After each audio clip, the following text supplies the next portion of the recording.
This video was made possible by Brilliant. Learn complex concepts quickly and easily for 20% off by being one of the first 200 people to sign up at brilliant.org/HAI. Alright, I'm gonna level with you guys. I need a vacation. This 9-to-5 job is just killing me.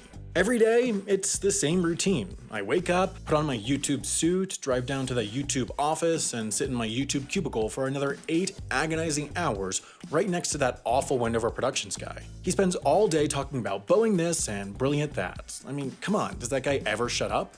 Fortunately, I found some cheap tickets to a nice secluded vacation spot, Shikotan Island, right off the coast of Japan.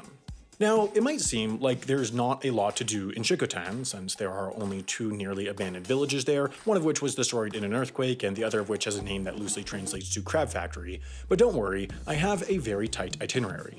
As soon as I wake up, I'm going to have a big leisurely breakfast at the only restaurant on the island, which it turns out isn't really a restaurant and is more of a bar for Russian soldiers. Then, after enjoying my nice morning bowl of cereal, and yes, I pour the vodka before the cereal, I'm going to head over to the island's single tourist attraction, this rusted tank. After drunkenly staring at the tank for a few hours, the temperature will have hopefully risen above freezing, and I can make my way past the giant piles of scrap metal that litter the entire island to take a nice refreshing dip in Cape Kreisveta, which, if it didn't already sound inviting enough, translates to Edge of the World. Okay, look, it's not the most luxurious vacation spot ever, but this island's gotta have something going for it. I mean, after all, it is the reason that Japan and Russia are technically still at war. Yeah, that's right. World War II never actually ended, at least between Japan and Russia. But to explain exactly why, we first need a little history lesson. The year was 1889. A young Austrian peasant had just given birth to a tiny little baby with a tiny little mustache.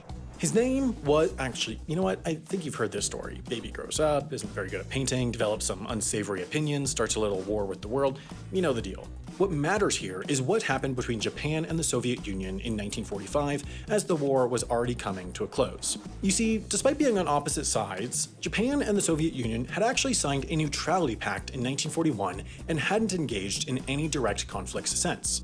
Japan was hoping to use the Soviet Union as a mediator to negotiate a cushy conditional surrender with the Allied powers when Hitler finally got around to assassinating Hitler. The US, not wanting their shiny new bomb to go to waste, took the Soviets aside in 1945 and said, hey, look, if you declare war on Japan, you can have that little string of the Kuril Islands after the war is over, as a treat. The Soviet Union, feeling a little cramped in their 8.6 million square miles of bears and trees and natural vodka waterfalls, said, yes, we definitely need a bunch of tiny freezing ghost town islands, and invaded Japan 3 days after the bombing of Hiroshima, which is kind of like challenging a corpse to a boxing match.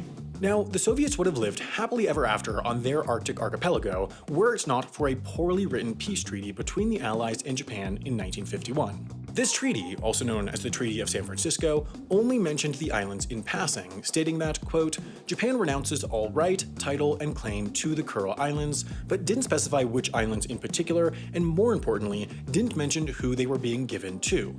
This ambiguity led to both Japan and the Soviet Union claiming sovereignty over the 4 southernmost islands after the war, and ultimately, the Soviet Union refusing to sign the treaty. Though World War II might be in a bit of a lull right now, there is still no formal peace between Japan and Russia until a peace treaty is signed. Surprisingly, this sort of diplomatic irregularity isn't at all uncommon. In fact, there are dozens of wars that have been legally extended, or never even ended, because of a screwy peace treaty.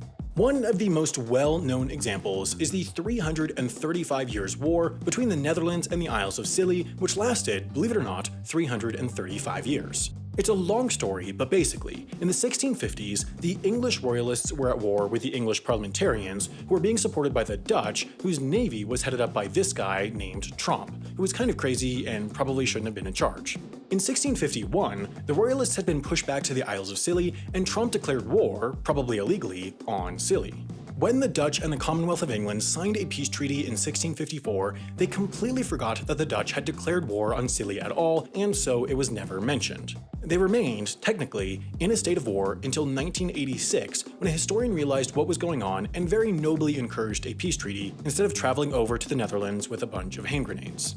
Now, if it sounds like that dragged on too long, the Third Punic War only technically ended in 1985 after 2100 years, and the Peloponnesian War, which started in 431 BC, only got a formal peace treaty in 1996, probably because the Athenians and Spartans had just gotten their hands on Mario Kart 64 and realized that there are simpler ways to degrade your neighbors than war. Of course, if you find yourself engaged in a 2,000-year war with your neighbors, you'll need some big technological advancements to get the upper hand. What better way to get started than by signing up for Brilliant? Brilliant is a STEM learning platform with fun and engaging daily challenges and courses to help you learn concepts in math, science, and computer science. It's a great low-commitment way to keep your brain from turning into mush during quarantine, and will allow you to get ahead while everyone's still rewatching The Office for the 7th time. For me, it's helped me learn super complex topics that I've never been able to grasp before, since they break these down into small, intuitive chunks. Best of all, if you're one of the first 200 people to sign up at brilliant.org/HAI, you'll get 20% off a premium subscription.